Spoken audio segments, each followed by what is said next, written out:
होय, मी राजगृहातील रमाई बोलते. भावांनो आणि बहिणींनो, मी रमा, साहेबांची रामू आणि तुमची रमाई. खरं तर माझ्यापेक्षा माझ्या साहेबांनाच तुम्ही जास्त ओळखता ना.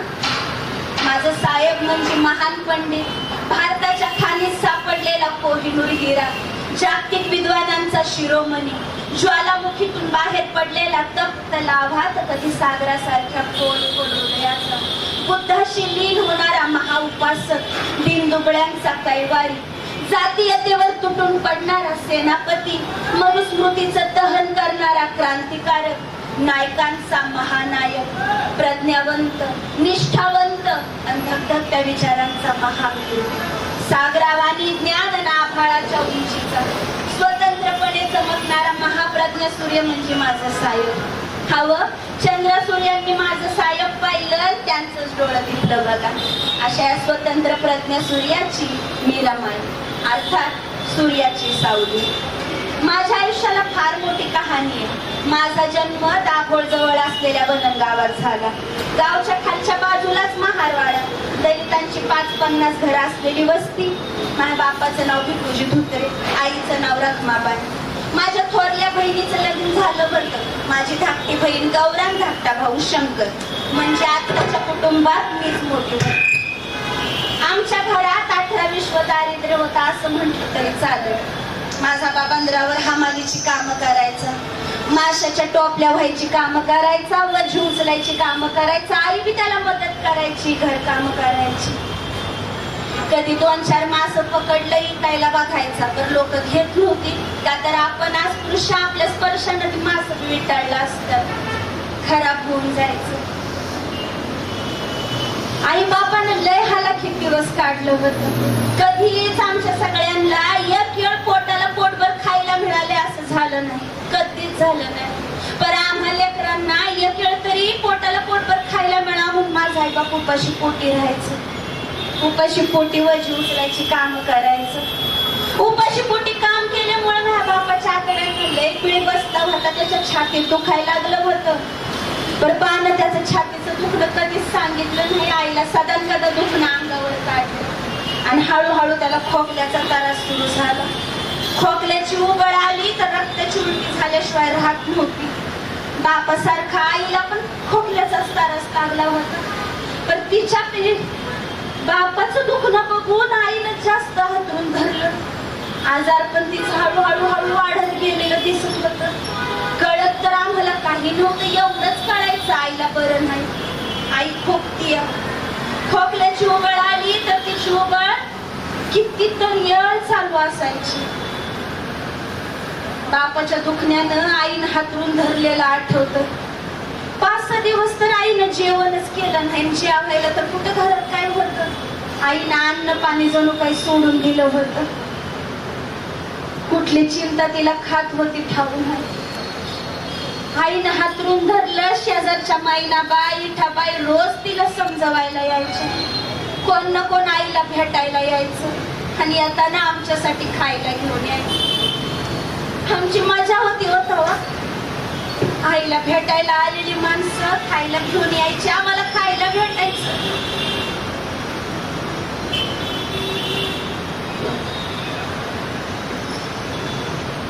तर माझ्या आईची तब्येत फार खचून गेली. मला चांगलं आठवतं. 5-6 दिवस आईनं खाल्लं पिल्लं नव्हतं, खोकला राहत नव्हता तिचं. आम्ही असं शेजारी घराच्या अंगणात मी, लक्ष्मी, गौरा, शंकर, अजून 2-4 बारकी पोरं खेळत होतो. इतक्यात घरामध्ये लय मोठा कालवा झाला. बाबाचा आवाज आला. आम्ही धावत जाऊन पळून दारात बघतोय तर दारात माणसांची गर्दी जमलेली. मला, शंकरला, गौराला काही बी कळेना. गर्दीतनं लोकांच्या डोसक्या माटून दिसत होतं. माझा बा इकडं तिकडं पळत होता. माझ्या डोळ्याला पाणी होतं. पाण्यातलं काढलेल्या माशावानी पातळ पडत होता. आम्हाला काही कळेना. लोक आत बी सोडेना. काय झालंय? एवढ्यात माझ्या आईनं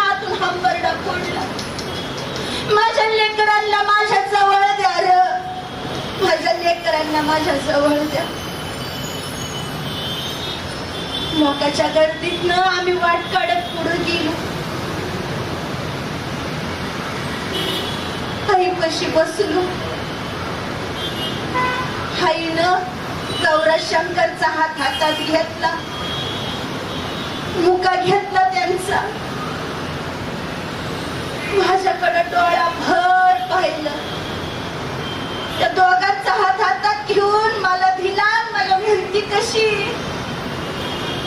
रामी रामी मला माफ कर पोरी, मी लेकरांची जबाबदारी तुझ्यावर सोपवून जाते.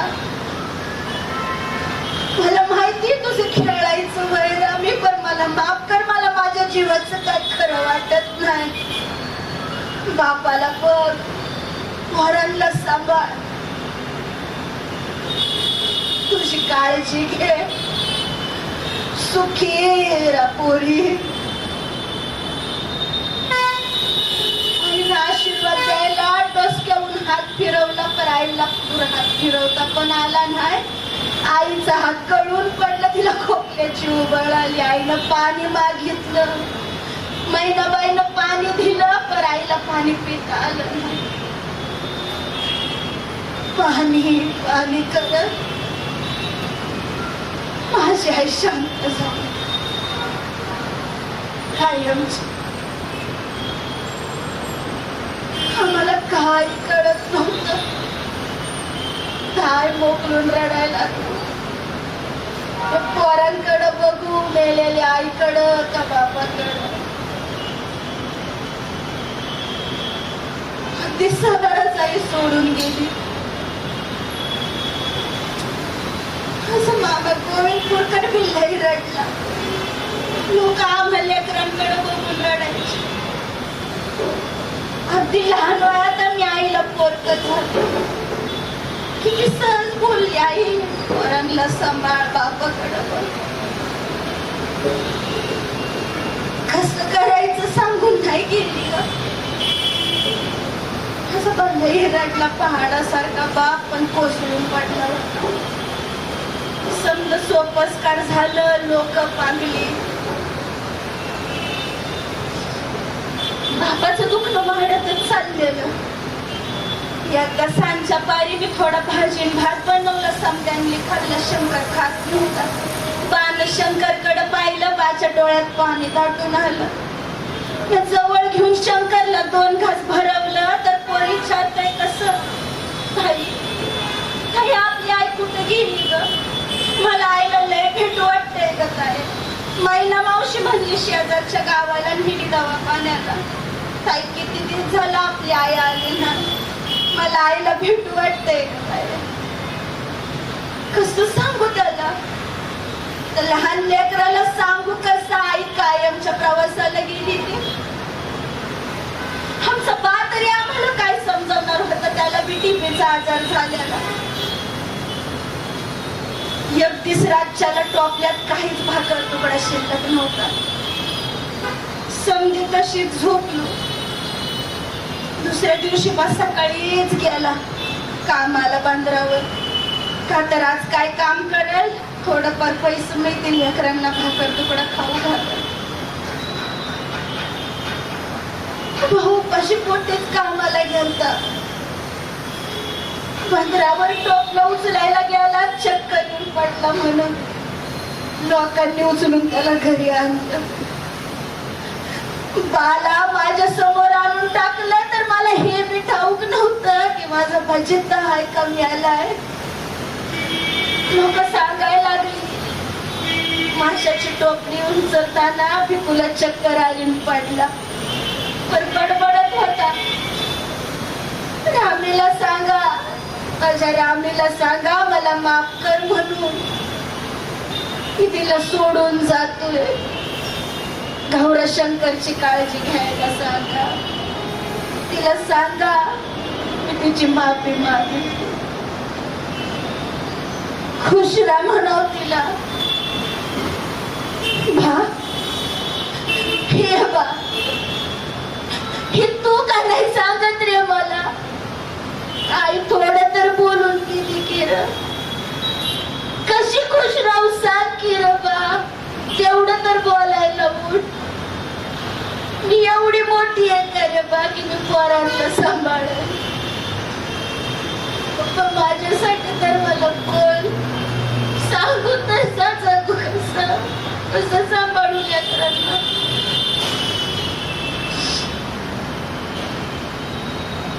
नाही उठला माझा बा, अगदी सहज सोडून गेला. आईवानीच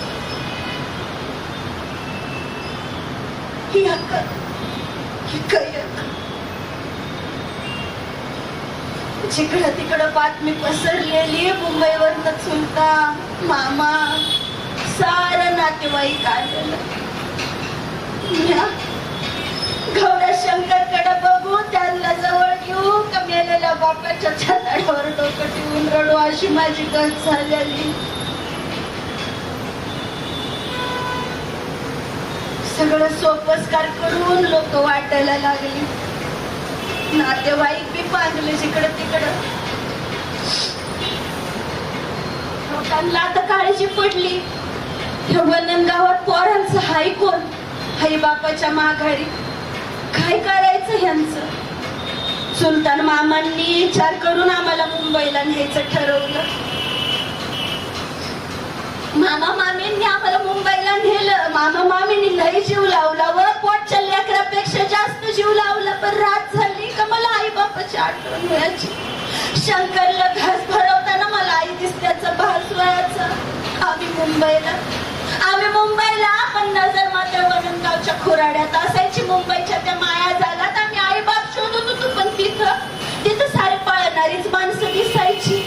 मग लय उचमळल्यासारखं व्हायचं. मनातल्या मनात काळीच दाटून यायचं. मनात वाटायचं हाय तू आम्हाला का सोडून गेलीस ग. माझं लगीन तू करणार होती ना, मला चांगल्या घरी देणार होती ना तू आई, आणि मला वाट लावायच्या तूच निघून गेलीस का आई. का काय तिच्या लेकरांना अशी लहानपणी सोडून जाऊन आहे ग, जाऊन आहे. गौऱ्या शंकर विचारतात, तुला मी काय सांगू आई, कुठल्या दिशेला तुला शोधू सांग आई. ह्या साऱ्या दिशा माझ्यासाठी सुन्या झाल्या तर हाय. काल मामीनं तुझ्या आवडीची बोंबलाच्या रश्श्याची भाजी केली होती. खाताना जोराचा ठसका लागला आणि मी ताटच माघारी सारखं. जमलं तर परत या. नाही कुठली परत येणार होती. मी आपली आई संग मनात गप्पा मारत बसायची. आई बापाच्या आठवणीत आम्ही लहानाचं मोठं व्हायला लागलो. मी 9 वर्षांची झाली. मामा माझ्यासाठी लग्न लावून द्यायचं म्हणून पोरगा बघायला लागला. लई पोरं बघितली पण कुठं जमना. सगळी म्हणायची ही अनाथ पोर, हिला कोण करणार, ना शिक्षण ना आई बाप, उलट 2 भावंडांचं लोढणं गळ्यात. लय बघितली पोरं पण कुठं जमना. परळच्या डबक चाळीत राहणार सुभेदार रामजी बाबा त्यांच्या मुलासाठी मुलगी शोधत होतो. कुणी तर त्यांना सांगितलं वननगावच्या धुत्रीची मुलगी अनाथ आहे म्हणून. सुभेदार बाबा माझ्या मामांना शोधत चाळीत आलं. शब्द बोललं पण एक वाक्य महत्वाचंच बोललं, आमच्या भिवाच्या शिक्षणात आडकाठी होणार नाही अशी पोरगी आम्हाला पाहिजे. बोलत बोलत दोघं घरी आलं. मी पाणी दिलं. त्यांनी विचारलं, बेटा नाव काय तुझं. माझं नाव राम. आणि का कुणास ठाऊक मला रडू कोसळलं. त्यांनी तशीच माझ्या हातावर खडी साखरेची पुडी दिली. मी वाकून नमस्कार केला आणि रामजी बाबा निघायला लागलं. जाताना एवढंच म्हटलं मामांना की लग्नाच्या तयारीला लागलं हवं. एकमेकांना पाहिल्याशिवाय आमचं लगीन ठरलं आणि सगळीकडे चर्चा व्हायला लागली. रामजीचा भिवा 9वी पास, पण आडानी पुरी संघ लग्न करतोय. कुणी म्हणायचं कुठे आंबेडकर कुठे वननकर, जोडा काही शोभत नाही. आणि कसा शोभणार होता. हवं त्या काळात एका अस्पृश्य समाजातल्या शिक्षण घेतलेल्या पहिल्याच मुलाचं ते लग्न होतं. हा 3 दुबळा समाज त्यांच्या आयुष्यात पहिल्यांदाच असा सोहळा पाहणार होता. आमच्या लग्नाचा दिवस उजाडला. आमचं लग्न कुठं झालं ठाऊक? कुठं झालं? हा पुढं त्यांच्यासाठी टाळ्या झाल्या पाहिजे. त्या दादासाठी भायखळाच्या भाजी मंडईत आमचं लग्न झालं. भाजी मंडईच्या मागल्या बाजूलाच माशांचा बाजार, माशांची घाण आणि त्याच्यावर बसलेल्या माशांची भुनभुन. भाजी इकायच्या एका खोक्यावर मी उभी, दुसऱ्या खोक्यावर नवरदेव उभा. खोक्या खालनं भरभरून गटार वाहत होतं. त्याचा कुजटन कुबटवास नाकाला झोंबत होता. लोकांनी नाकाला फडकी लावलेली आणि ते तशा अवतारात आम्ही आमच्या दोघांच्या हातात हार घेऊन उभं. मला माझ्या आई बापाची लय आठवण येत होती. इतक्यात मला हुंदक्यांचा आवाज आला. समोर बघती तर नवरदेवाचा चेहरा गंभीर काळ कसा आहे बघा. नवरा आई शिवाय आणि नवरी आई बापाशिवाय आला. त्यांच्या चेहऱ्यावरनं आसव गळत होती. ती बघून न कळत मी बी माझ्या भूतकाळात शिरली. आईचा चेहरा समोर आला. तडफडणारा बाप दिसला. गौरान शंकरचा काळीच पिळवटून टाकणारा हंबरडा आठवला आणि मला रडू कोसळलं. लग्नाच्या भोवल्यावरून आयुष्याची मंगल सुरुवात करणारी, उद्याची सुख स्वप्न काळजात पेरणारी नवरा नवरी एकमेकांवर रडतात. अहो कदाचित ती जगातली पहिलीच वेळ असेल. आज माझी आई हवी होती. तिचं काळी सुप्पा एवढं झालं असतं तिला एवढं शिकलेला जावई मिळणार होता. मी माझ्याच विचारात एवढ्यात वराडापैकी कोणतर वरडलं. अरे बाजार भरायची वेळी बाजाराची जागा आहे. आठवण घ्या तुमचं लग्न झालं. एकदाच्या अक्षता पडल्या आणि वर मला घातली. क्षणात रामावनंकरांची मी रामाबाई आंबेडकर झाले. इतक्यात एका बाईनं पुढे येऊन आमच्या दोघांच्याही चेहऱ्यावरनं हात फिरून काडा काडा पोट मोडली आणि म्हणली नवरा नवरीनं आता नाव घ्यावं. मी पडली न पेच. म्हणलं नवरा नवरीला नाव शिकवायला आई तर हवीच, मैत्रिणी तर हव्या. मला कोण शिकवणार होतं? माझ्यासाठी कोणच नाही. पण मी हुशार होती. मामी संग एका लग्नात गेली होती तेव्हा एक नाव ऐकलं होतं. तेच जरा बदलून लाजत लाजत घेतलं. मी नाव घेतलं. वननकरांची लेक चालली आंबेडकरांच्या घरात. वननकरांची लेक चालली आंबेडकरांच्या घरात आणि भीमरावांचं नाव घेते आनंदाच्या भरात. आपलं नाव घेतलं. अशाच टाळ्या पडल्या. एक म्हातारी बाई पुढे आली. पुन्हा आमची अशी पोट मोडून नजर काढली आणि म्हणली एक गाणं. ती गाणं आज मी मला चांगलं आठवतंय बघा. ते गाणं होतं रमा भिवाच लगीन नाही दोघांना माऊली. रमानाथले करू झाली सूर्याची सावली. लाजली ही धरणी काळ कापे चळा चळा. गोऱ्या गालावर दोघांच्या पाणी वाहे घळा घळा. अशा सूर्याच्या कुंकू लावील रमान. कसा काळ ही लाजला मान टाकून गुमान. संध्याकाळी वाजत गाजत लोकांचा घोळका वरातीसाठी जमलं. वरात तर काय वाजवायचं नाचायचं येगेगळी सोंग काढायची. माझं लगीन झालं. माझं लग्न झालं पण त्याचा खरा अर्थ मला कळत नव्हता. तेवढ्या पुरतं माझं दुःख कमी झालं. पण पुढं काय घडणार हे काळालाच ठाऊक होतं. सगळं कसं भविष्याच्या अंधारात बुडूक होतं. माझ्या लग्नानं आयुष्यात माझ्या फरक तर काय पडला. एका चाळीतनं दुसऱ्या चाळीत गेली एवढंच नाही. हवा आंबेडकर घराण्याचं सगळं वातावरणच वेगळं होतं. इथं कबीरांचे दोहे चालायचे.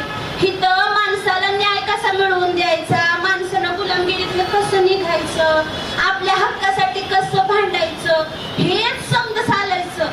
इथं समद घर यांच्या शिक्षणाभोवती फिरत होत. सगळ्यांना फक्त यांच्या शिक्षणाची काळजी. आणि पाहता पाहता यांची मॅट्रिकची परीक्षा संपली आणि पहिल्यांदा काळ्यात भिन्न काळावर यांनी लात मारली. हे मॅट्रिक पास झालं. लई मोठा सत्कार केला आपल्या समाजानं. सी.के. बोले साहेब कार्यक्रमाचा अध्यक्ष होतं. केळुसकर गुरुजी प्रमुख वक्ता आणि सत्कार मूर्ती होतं आमचं साहेब भीमराव आंबेडकर. त्यावेळेस केळुसकर गुरुजींनी त्यांना बुद्धाचं चरित्र हे पुस्तक भेट दिलं. गुरुजींनी त्यांना ते पुस्तक भेट दिलं. तिथंच काळाची पावलं फिरली बघा. त्यांनी घरला आल्यावर मोठ्या कौतुकाने मला विचारलं, आता इथं बाया कमी आहे तर माणसांना तुम्हाला काय वाटतं, तुमचं जर कुणी कौतुक केलं बाहेर तर पहिल्यांदा जाऊन कुठं सांगायला पाहिजे? बाहेर लोक लय कौतुक करतात, पण घरातच नसेल तर मग काय उपयोग आहे का?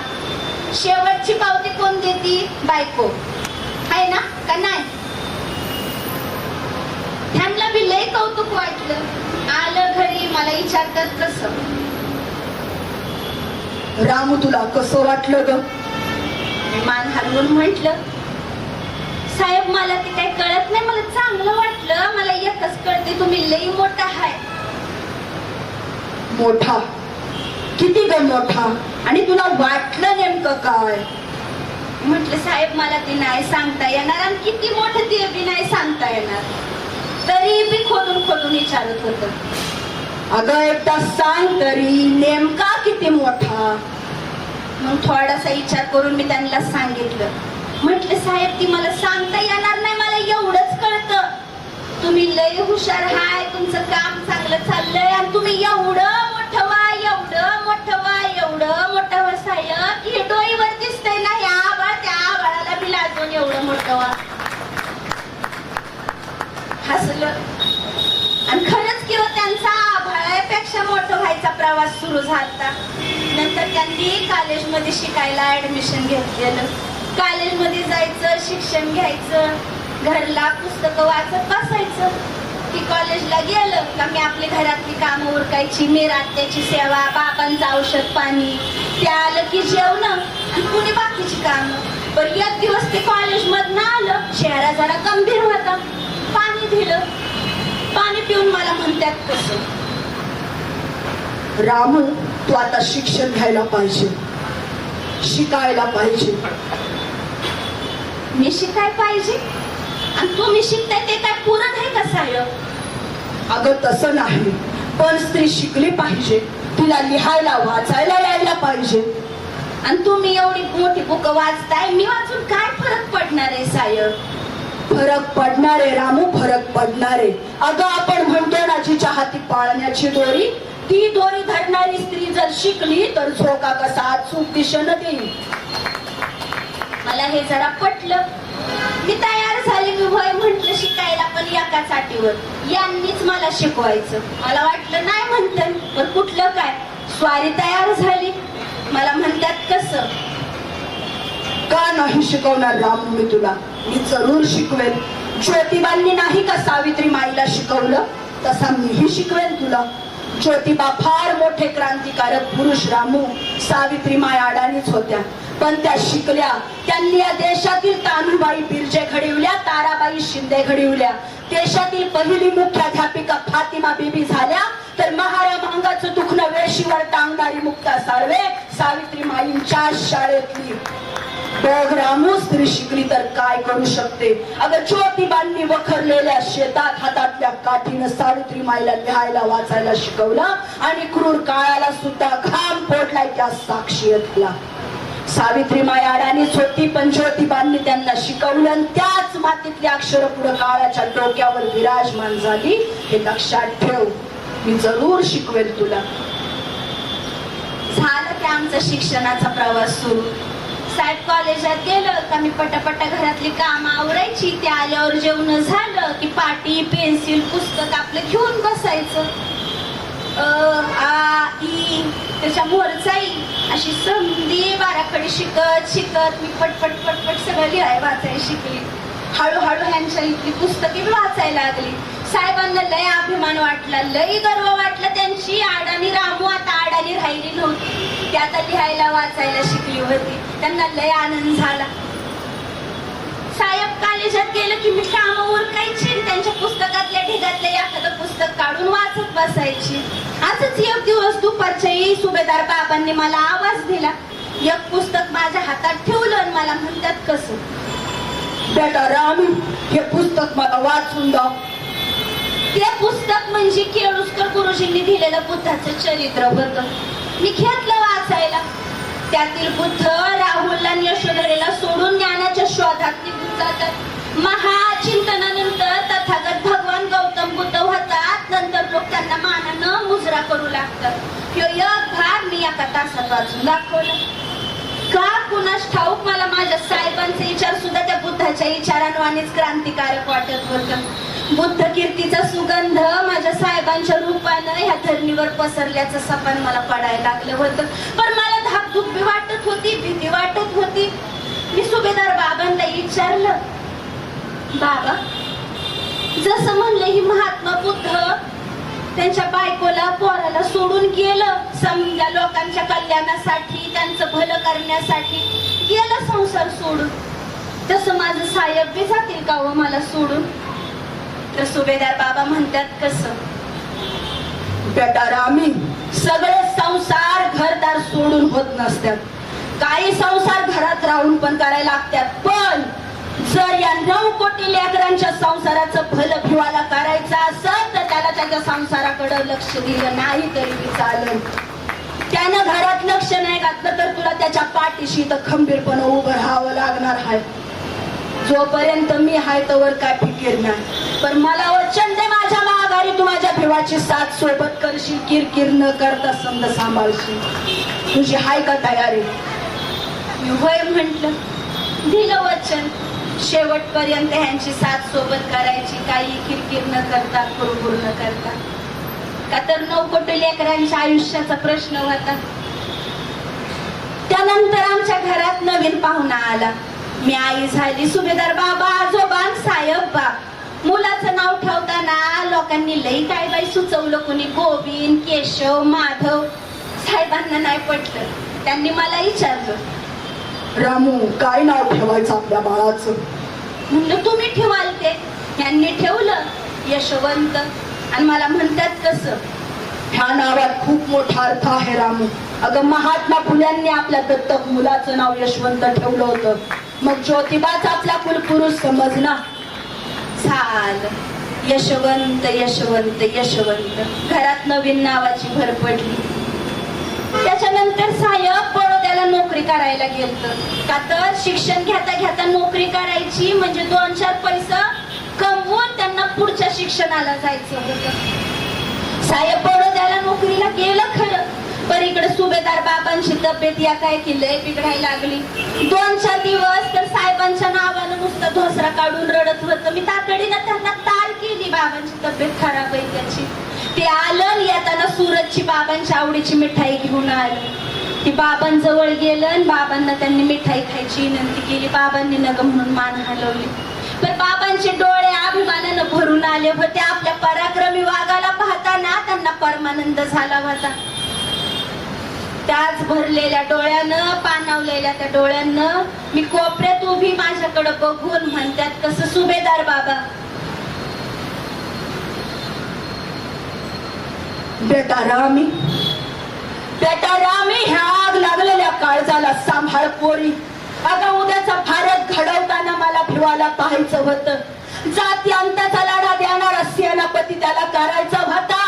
गुलामगिरीच्या बेड्यात तोडणारा महानायक त्याच्यात घडवायचा होता. पण भिवा, भिवा, लढाईकडे पाठ फिरवू नगस, अंधाराची गय करू नगस. अरे, लाखो खोट्यांचा पराभव करण्याची ताकद तुझ्यात आहे भिवा. हे माझ्या तेजस्वी सूर्या, लोक उद्या तुला क्रांती सूर्य म्हणतील, महासूर्य म्हणतील. अरे, तुझ्या क्रांतीसाठी दिन दुबळे तली डोळ्यात पाणी आणून वाट पाहतायत. हे माझ्या तेजस्वी सूर्या, तुला उजळायची विषमतेनं सडलेली ही भारत भूमी घ्यायचा नरडीचा घोट म्हणून स्मृतीचा आणि बंधमुक्त करायचंय 9 कोट दलिता.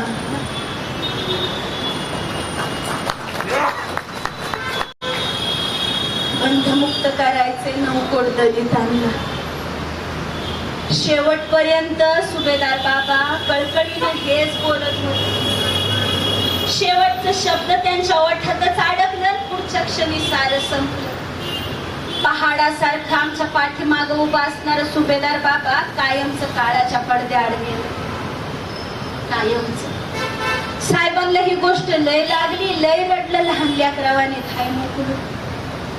पण तसंच रडत बसून चालणार नव्हतं का, तर सुभेदार बाबांचं स्वप्न पुरं करायचं होतं. त्या दीनदलितांच्यासाठी कामाला यायचं होतं. रडत बसून चालणार कसं, म्हणून त्यांची जी तयारी चालू होती पुढचं शिक्षण घ्यायला लांबच्या देशात जायची, तिच्याच कामाला त्यांनी एक दिला. असं काय तसं 5-6 महिने झाला असत्यात, त्यांची समधी तयारी झाली अमेरिकेला जायची. पण त्यांचा पाय निघत नव्हता. खातर तेव्हा मी गरोदर होती. गरोदरपणात आपलं माणूस जवळ हवं, पण नाही. साहेबांनी मला समज शिकवलं होतं, समजावलं होतं, म्हणून मी काही म्हणायची नाही. जरी गरोदरपणात आपलं माणूस जवळ हवं असलं तरी. का तर बहिणींनो, तुमच्या पोटातल्या गर्भाला मला वाचा द्यायची होती. तुमच्याही बाळाच्या हातात जन्मताच क्रांतीची मशाल द्यायची होती. तुमच्याही बाळाला गुलामगिरीच्या बेड्यातनं मोकळं करायचं होतं, म्हणून मी काट्यांवर चालायची सवय लावून घेतली. ही काटे सूर्याची फुलं होणार हे माझ्या साहेबांनी मला शिकवलं होतं, म्हणून मी कुरकुर केली नाही. त्यांच्या अमेरिकेला जायच्या दिवसाची जेव्हा सकाळ उजाडली, माझ्या डोळ्यात पाणी दाटून आलं.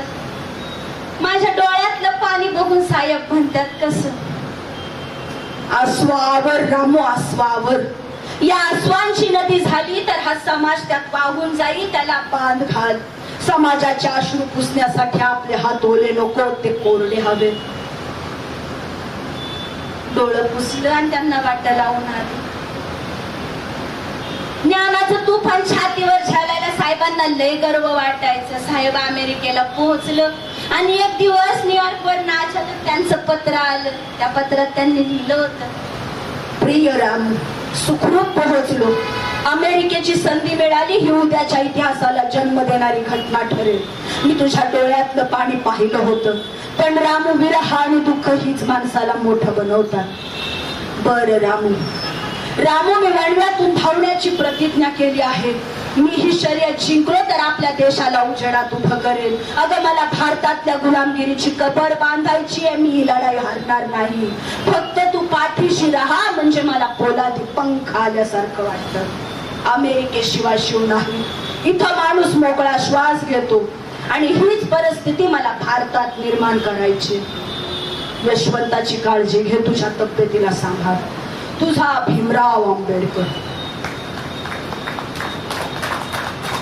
ही पत्र मी लय लोकांना दावलं.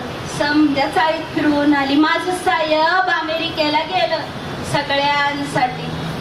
पण जायच्या आधी त्यांनी मला शिकवलं होतं, उत्तर तर द्यायला पाहिजे, म्हणून मग मी बी पत्र लिहिलं. बोयबावडी, मुंबई. साहेबांच्या चरणी शिरसाष्टांग दंडवत. आपलं पत्र मिळालं, वाचून आनंद झाला. आपल्याशी माझं लग्न झालं याचा मला खूप गौरव वाटतो. साहेब, तुम्हाला काय लढाई लढायची ती लढा, काय शिक्षण घ्यायचंय ती घ्या. मी तुमच्या पाठीशी खंबीर आहे. तुम्ही इकडची काळजी करू नका. यशवंत बाबा कधी येणार विचारतो, अशीच खुशाली कळवा. आपली पत्नी सौरमा. त्यानंतर साहेब भलं मोठं पुढचं शिक्षण घेऊन भारतात परत आलं. साहेब भारतात परत आलं आणि त्या मुंबईच्या सिडनहॅम कॉलेज आहे ना, तिथं प्राध्यापकाची नोकरी करायला लागलं. प्राध्यापकाची नोकरी करायला लागल्यावर 450 रुपये त्यांना पगार होता. किती? 450 रुपये पगार होता. मला वाटलं आता गरिबी जाईल, दरिद्री जाईल, लेकरांना खायला प्यायला भेटल, त्यांच्या पुस्तकांचं, वह्याचं, शाळेचं बघता येईल. पण नाही, परिस्थिती काही बदललीच नाही. 450 रुपये साहेबांना पगार होता, पण साहेब मला घर खर्चाला फक्त 100 रुपये द्यायचं. किती? 100. सगळ्या घरातला किराणा, सामान सुमान, लेकरां बाळांचं औषध पाणी, अजून काय लागते ते किडूक मिडूक, पुस्तक, काही सुद्धा त्याच्यात भागत नव्हतं. 2 काड्या पेट्या देखील मला महिनाभर पुरवायला सांगायचे. 3री काडीपेटी आणायची नाही. एवढा समजा घर खर्च मी तेवढ्यात भागवत होती. माझा जीव लय मेटाकुटीला यायचा. कशात काय पुरत नव्हतं. मी लय चिडचिड करायला लागलेली. शेजारच्यांचे संसार पाहिले का कळत होतं. प्रपंच असा असतो, संसार ह्याला म्हणतात. हे रोजचे रोज रोजी रोटी रंकम म्हणून हे आमचे शेजारी सुखानं खात्यात सुखानं झोपतात आणि आम्ही सदा कदा मृत्यूच्या शोधात आणि पुस्तकांच्या सहवासात. ह्यांच्या प्रज्ञेचा मला थांब पत्ता लागत नव्हता ना, यांच्या समाजशास्त्राचं कोडं मला सुटत होतं. एक दिवस मी लई चिडली तसं ह्यांनी हसण्यावारी नेलं. मग मी अजून चिडली तर मला म्हणतात कसं, रामू तू जर मला अभ्यास करून देणार नसशील तर मला अभ्यास करून देणारी बायको आणावी लागल. मग मी बी म्हटलं होय आणा की, अगदी 56 आणा, पण एकीला बी माझ्या घरात घ्यायची नाही, ही घर माझं आहे. असं बरं घेईल सुभेदाराची सून आहे. तसं ते हसायला लागलं. सुभेदाराची सून आहे, माझंच वाक्य मला आठवलं मी बाबांना दिलेलं वचन. मला आठवलं त्यांनी मला समजावलेलं की भिवाला जर बाहेरचं समजा जगाचं ह्या दीनदलितांचं की हक्काचं मिळवायचं कोड सोडवायचं असेल तर जावं लागणार. किरकिर करायची काही कुरबुर करायची नाही. माझीच मला लाज वाटली. म्हटलं आता काय बोलणार. मला नंतर कळालं साहेब बाकीचं पैसे का साचवायचं, गोरगरीब लेकरांना मदत करायचं, त्यांनी शिक्षण घ्यावं म्हणून कुठं ना कुठं त्यांची तजवीज करायचं, त्यांच्या खायच्या प्यायच्या राहायच्या सोयी करायच्या आणि परत समजा पैसा त्यांना पुढे लंडनला जायचं होतं शिक्षण घ्यायला म्हणून साचवत होतं. मग त्या दिवशी मला माझी चूक कळाली. मी काय करत होती तर माझ्या एवढूशा हातानं एवढा मोठा महासूर्य झाकायचा प्रयत्न करत होती. तुफानाच्या पायात संसाराची बेडी टाकून त्याला जखडून ठेवता येत नाही. त्याचं अस्तित्व स्वतंत्र असतं, त्याला मोकळं राहू द्यावं. मग मी साहेबांना म्हणले, साहेब आता मी तुमच्या वाटत कधी येणार नाही, कधीच कुठली कोणत्या गोष्टीसाठी तुम्हाला कुरकुर करणार नाही. तुम्हाला काय शिक्षण घ्यायचंय ते घ्या, आता मी काही म्हणणार नाही. नंतर साहेबांची लंडनला जायची तयारी पूर्ण झाली. आज मी तो दिवस आठवतो. धो पाऊस कोसळत होता. त्या भल्या मोठ्या समुद्रात डोंगरा एवढ्या लाटा वाकुल्या दाखवून भीती घालत होत्या आणि तशा लाटांवर स्वार होऊन माझा महाप्रज्ञ सूर्य लंडनला चालला होता. त्यांना वाट लावून आली. घरला आली. यशवंत हिरमसून बसलाच होता. त्याला जवळ घेऊन मी हमसाहमशी रडली. सायम जायचं दुःख तर असायचंच, तर घरात कधीच समजायला पोटाला पोटभर खायला मिळालेलं नसायचं, ते जास्त जिवारी लागायचं. कधी कधी 4 भाकरीचं पीठ असायचं, पण भाकरी संग खायला भाजी नसायची, काय रस्सा भाजी करायला ते नसायचं म्हणून भाकऱ्या करायचो नाही. त्याच पिठात पाणी कालवून समधीजण प्यायचं. कधी कधी 4 भाकऱ्या केल्या, एक यशवंताला, मुकुंदाला, एक शंकरला, 4थी भाकर मी लक्ष्मी गौरा मिळून खायचं. कधी भात असायचा तर त्याच्या संग खायला भाजी नसायची, भाजी असेल तर भाकरी नाही, भात नाही, अशी तर आमची गरिबी. एक दिवस असं स्टॉपल्यामध्ये 2-4 शिळं तुकडं होतं. यशवंताला लई भूक लागलेली, खेळून पळत आला. काय नव्हतं म्हणून त्याच्यामुळे ते स्टॉपलं सरकवलं. लई भूक लागली म्हणून त्यानं बका त्या कोरड्या भाकरीचं तुकडं तोडून खायला सुरुवात केली. घशामध्ये त्याच्या गुतला आणि त्याला एवढा जोराचा ठसका लागला म्हणून सांगू डोळं पांढरवायची त्याची येळ आली होती. धावत जाऊन पाणी पाजलं तेव्हा कुठे त्याच्या जीवात जीव आला. ही अशी आमची गरिबी. त्यावेळेस ना सकाळीच तांब्याभर पाणी प्यायचं भल्या पहाटे आणि सरपण आणाय जायचं, गौऱ्या याचाय जायचं. का तर लोकांना कळू नाही बॅरिस्टर व्हायला चाललेल्या माणसाची बायको हे असली काम करते. पाणी प्यायचं तांब्याभर आणि सरपण आणाय जायचं. दुपारी असंच भलं मोठं वजन घेऊन आली. पोटात काय नव्हतं. सूर्य डोक्यावर तापलेला. मी चक्कर येऊन पडली चाळीपाशीच. तर पहिल्यांदा एका शेजारणीनं मला साखर घालून दही भात खायला दिलता. दही साखर भात मी आयुष्यात पहिल्यांदा खात होती. मला त्या अमृतासारखा वाटला. हाच मी माझ्या जिभेवर त्याची चव रेंगाळती. शेजारच्या आया बायांनाही नावं ठेवायच्या, लय काय बाय बोलायच्या. म्हणायच्या हिचा नवरा बॅरिस्टर होतोय, बाहेर गेलाय शिक्षणाला आणि ह्यांचं बघा पोटाला पोटभर खायला न्हाय का नेसायला हिला लुगडं न्हाय. 2 वेगवेगळ्या तुकड्यांचं वेगवेगळ्या रंगाचं घालते. गळ्यात फुटका मनी नाही. काय करायचं असते शिक्षणाचं, त्यापेक्षा मिळालेलं बरं. हे ऐकलं का मनातल्या मनात लई वाईट वाटायचं, पण त्यांचा राग येत नव्हता. रडू यायचं पण माघारी गिळून टाकायची, का तर साहेबांनी शिकवलं होतं. तशी मी त्या बिचाऱ्यांची चूक नव्हती. त्यांना काय कळणार आहे, क्रांतीची ज्योत पेटवताना आधी स्वतः जाळायला लागते. माझ्या साहेबांनी मला शिकवलं होतं म्हणून मी काय बोलले नाही. आणि हे एवढं सगळं सहन केलं, ही गरिबी सगळी निपटवून गेली, आणि त्याचं झालं काय? अहो, सोन्याचा दिवस उगवला की सांगा की काय झालं असं? हा, कोण बोललं का नाही? एवढा वेळ काय झोपले? काय झालं? एवढं सगळं सहन केलं, त्यातनं झालं काय? हवं आमचं साहेब आलं की बॅरिस्टर होऊन भारतात.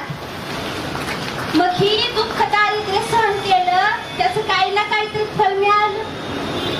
जंगी स्वागतासाठी लोक झालती समोर, त्यांचं लय सगळीकडे कौतुक व्हायला लागलं होतं. तर माझं साहेब बॅरिस्टर होऊन भारतात आलं. लांब लांबची माणसं त्यांना भेटायला यायची, लांब लांब बसून त्यांचं नाव पसरलेलं. एक प्रसिद्ध वकील, एक यशस्वी वकील, लोकांचे प्रश्न सोडवतोय, त्यांना हक्क मिळवून देतोय, न्याय मिळवून देतोय, म्हणून त्यांचं नाव लय लांब लांब पर्यंत पसरलं होतं. चांगली चाललेली बॅरिस्टरकी त्यांची. आणि त्यांच्या नावाचा गाजावाजा ऐकून एक दिवस छत्रपती शाहूराज, हवं छत्रपती शाहूराज माझ्या साहेबांना शोधत आमच्या चाळीत आलं, टांगा खाली उभा केला आणि मोठ्यानं हाक मारली, आहो आंबेडकर साहेब. साहेब गेलं.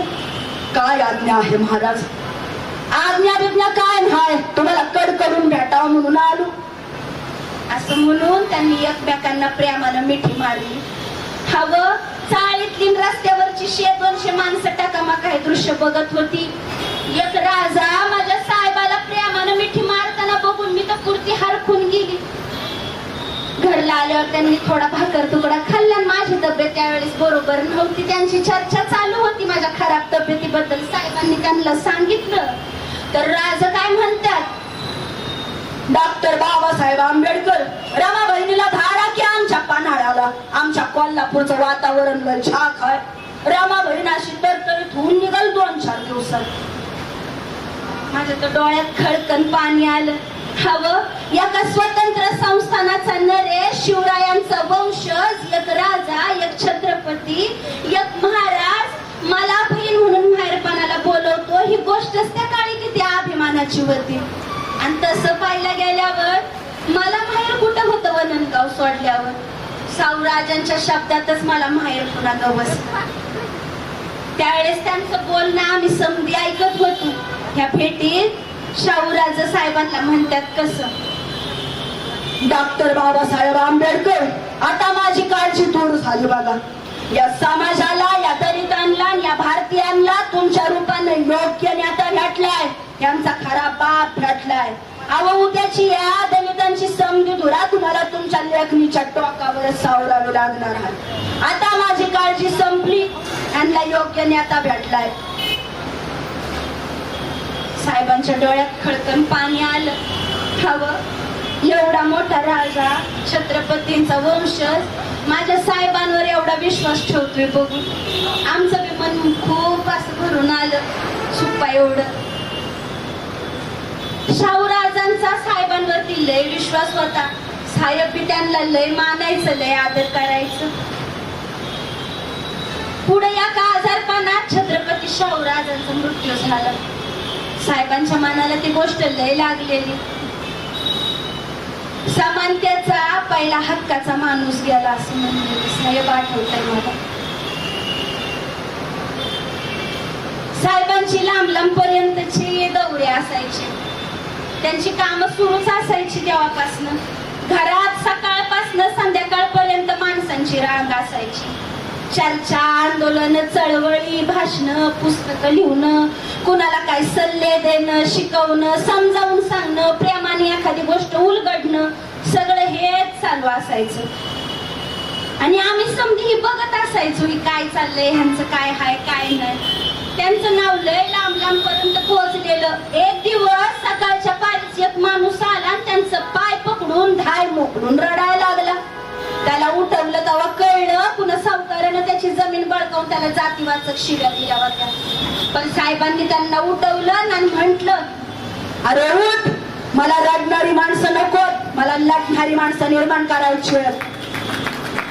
उठ, डोळे पूस आणि जा जाऊन त्याला जात विचार, मग माझ्याकडे ये. अरे 100 वर्ष शेर राहून जगण्यापेक्षा एक दिवस वाघ होऊन जा जाऊन जात विचारून ये. तसा तो उठला आणि तारा तारा तारा निघून बी गेला. मी म्हंटल, हवं साहेब, तुम्ही त्याला असं का हाकलून दिलं? बाकीच्यांचे प्रश्न तुम्ही किती प्रेमानं सोडवताय, एकेकाला एक एक गोष्ट उलगडून सांगताय, मग तुम्ही त्याच्या संग असं का केलं? तुम्ही पण बाकीच्यांसारखा भेदाभेद करायला लागले का साहेब? तर साहेबांच्या मनाला हे लय लागलं. मला म्हणतात, कसं? अगं रामू, या समाजाला गुलामगिरीची सवय लागली आणि म्हणूनच तो अजूनही अन्याय अत्याचार सहन करतो. पण मला बंधक करणारी माणसं निर्माण करायची आहेत. अगं गुलामाला गुलामीची जाणीव करून नाही दिली तर गुलाम बंदच करू शकत नाही. यांना थकलो सांगून सांगून की अरे तुम्ही तुमच्या विरुद्ध अन्यायासाठी आवाज उठवा, तुम्ही तुमच्या हक्कासाठी लढा, पण प्रेमाची भाषा यांच्यामध्ये कुठलीच ऊर्जा निर्माण करत नाही. अजून किती दिवस प्रेमाची भाषा बोलायची? ते काही नाही रामू, जर इथं परिवर्तन करायचं असेल तर मला माणसांमध्ये क्रांतीची आणि बंडाचीच भाषा बोलावी लागणार आहे. आणि तू म्हणते मी भेदाभेद करतो, अजिबात करत नाही रामू. एक केस आई याच पुण्यातल्या जेठे लाड बागडे यांच्यावर ब्राह्मणांनी त्यांच्या जातीची मानहानी केल्याचा दावा दाखल केला होता. जेठे लाड बागडे यांच्यावरती ब्राह्मणांच्या जातीची मानहानी दाखल केली आणि त्यांच्या सगळ्यांना पकडून येरवण्याच्या तुरुंगात पाठवलं. याच महाराष्ट्रातल्या कोणत्याच जातीच्या वकिलानं त्यांची केस घेतली नाही.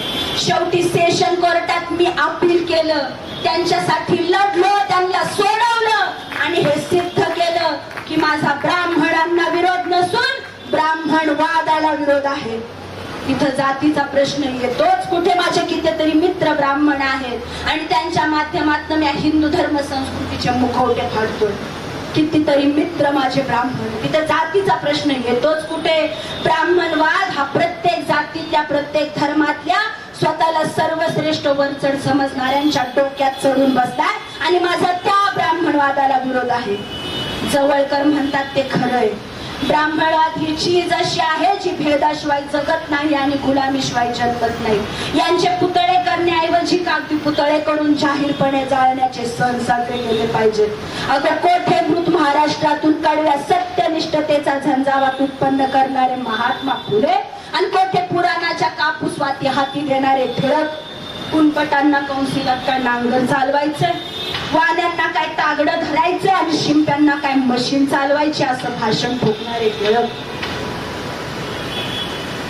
म्हटलं साहेब, हे लोक एवढे सनातनी असतात, एवढा भेदाभेद करतात?